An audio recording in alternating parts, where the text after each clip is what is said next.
Hey there, it's Meenakshi Dutt. Whether it's perfecting your makeup skills, getting that flawless bridal look, or indulging in luxury treatments, MDM is here for you. Visit us in Sector 35 Chandigarh or Sector 20 Panchkulla. Book your appointment today. Uttarakhand विकास समिति द्वारा माता सिंगा देवी colony नया गांव में एक सांस्कृतिक कार्यक्रम का आयोजन किया गया।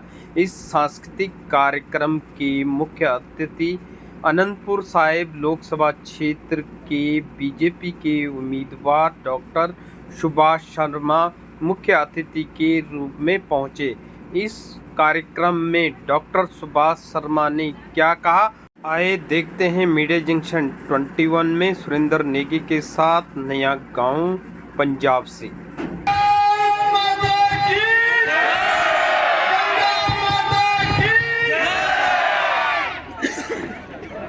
देवभूमि उत्तराखंड के सभी बहनों भाइयों को मेरा प्रणाम। पैसा साइड हो, नजर भी आना चाहिए ना पैसा। आप उस भूमि पे रहने वाले हैं बहनों भाइयों जहां मां गंगा अवतरित होती है, जहां यमुना जी अवतरित होती है, जहां बाबा केदारनाथ विराज रहे हैं, जहां बद्रीनाथ जी विराजते हैं। सभी देवताओं का वास जिस भूमि पे है, उस भूमि के रहने वाली ये मेरी बहनें, ये साक्षात देवी का ही रूप है, इसलिए मैं इनको प्रणाम करता हूं। बहनों भाइयों, आप तो उत्तराखंड के वासी हैं, धर्म को मानने वाले हैं, धर्म पे चलने वाले हैं, दुनिया को धर्म का संदेश देने वाले हैं। कोई पाप भी कर लेता है दुनिया में तो पाप दुर्गति आपके पास आता है, हरिद्वार में स्नान करता है, आप उसके पाप भी सब खत्म कर देते हो।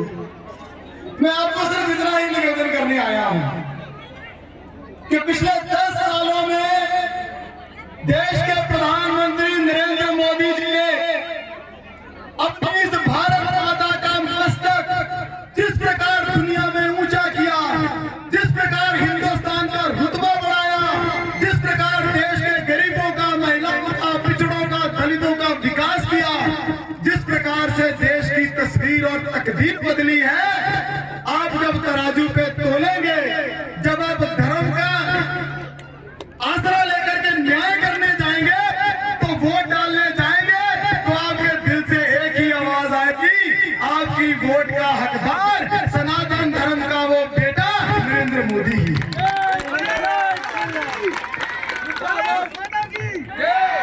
आपकी बात 405। हमने ऐसी भी सरकारें देखी बहनों भाइयों, जो अदालत में जाकर के एफिडेविट दे देती थी कि भगवान राम तो कभी हुए ही नहीं, ये तो कल्पना है, इसलिए राम सेतु को तोड़ दो। ये कांग्रेस की सरकार ही थी। हमने ऐसी भी सरकारें देखी कि जब राम भगत अयोध्या में राम मंदिर के आंदोलन की लड़ाई लड़ रहे थे तो उसमें गोलियां चलाते थे, उनको शहीद करते थे।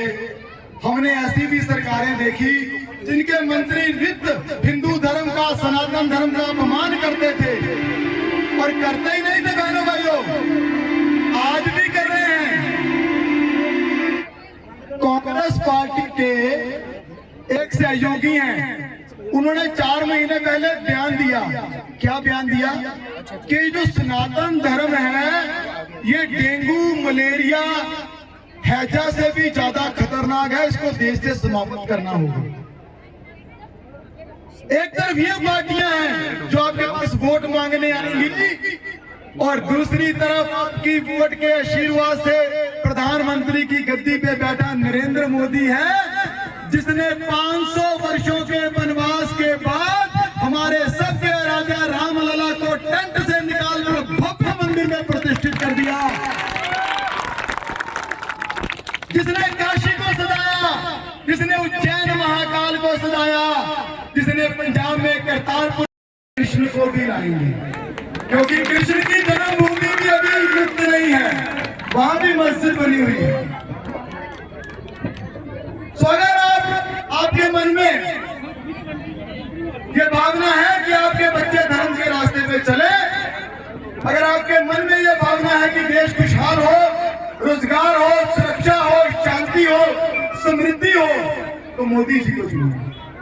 अभी गुरध्यान जी बता रहे थे, कह रहे थे कि ये नई सरकार जब से आई है इसने बिजली बंद कर दी, पानी बंद कर दिया, रजिस्ट्री बंद कर दी, सीवरेज का कोई काम नहीं है, कोई डेवलपमेंट नहीं और बिजली का कनेक्शन भी नहीं है, नक्शे भी बंद हो गए। तो बहनों भाइयों, ये झूठे इनकलाबियों झाड़ू वालों की सरकार एक तरफ, आम आदमी पार्टी, और दूसरी तरफ आपका बेटा जिसको आपने आशीर्वाद देके गद्दी पे बिठाया नरेंद्र मोदी, उसने हर बहन जिसके घर में शौचालय नहीं था शौचालय बना दिया, हर बहन जिसके घर में सिलेंडर नहीं था सिलेंडर दे दिया, 5 लाख का बीमा दे दिया, गरीब को घर दे रहा है, कन्याओं को पढ़ने का अधिकार दे रहा है, मजदूरों की आमदनी बढ़ा रहा है, सड़कें बना रहा है, पुल बना रहा है। तो वोट का अधिकारी कौन है बहनों भाइयों? जो बिजली छीन रहे हैं, पानी का अधिकार नहीं दे रहे, या जो पानी दे रहा है, बिजली दे रहा है, खाना दे रहा है, अनाज दे रहा है, नौकरियां दे रहा है, कौन है अधिकारी? तो इसलिए ये मौका है इन लुटेरों को, इन भ्रष्टाचारियों को सबक सिखाने का। ये मौका है देश की और धर्म की जो सेवा नरेंद्र मोदी जी ने की उसका फल देने का। और मैं आपको इतना विश्वास दिलाना चाहता हूं कि आपका ये बेटा सुभाष शर्मा आपके आशीर्वाद से जब जीत करके संसद में जाएगा तो बुलंद आवाज बनेगा, नया गांव की बुलंद आवाज बनेगा वहां। भारतीय जनता पार्टी जिंदाबाद, भारतीय जनता पार्टी जिंदाबाद। गुरध्यान जी कह रहे थे कि मुख्यमंत्री के घर के बाहर धरना लगाएंगे। अरे गुरध्यान जी आप चिंता मत करो, पंजाब से भाजपा के 13 सांसद जीतने के बाद ये सरकार ही धाराशाही हो जाएगी, ये मुख्यमंत्री सड़कों गलियों में मारा मारा फिरेगा, इसकी सारी शक्ति खत्म हो जाएगी। सुभाष शर्मा जिंदाबाद, सुभाष शर्मा जिंदाबाद। तो मैं सिर्फ इतना ही निवेदन करना चाहता हूँ, मैं तो मोहाली खरड़ का ही बेटा हूँ, मैं एमपी नहीं बनूंगा बहनों भाइयों, आप सब एमपी बन जाओगे। मेरे कलम की ताकत आपके हाथ में पकड़ा दूंगा, जो चाहे लिख लेगा। जो मेरा फंड आएगा वो सारा फंड कमल भाई, गुरध्यान भाई, बब्बर भाई सबके हाथ में होगा। जितनी चाहे गलियां बना लेना, हमें सरकार की जरूरत ही नहीं, अपने पैसों से सीट खड़ा कर देंगे, सब आपका होगा। तो मैं इतना ही निवेदन करना चाहता हूँ, आप सबको बहुत बहुत शुभकामनाएं। वोट डालिए इन भ्रष्टाचारी कांग्रेसियों और झाड़ू वालों के खिलाफ, और अपनी मत डालिए, लोगों की भी दिलवाइए।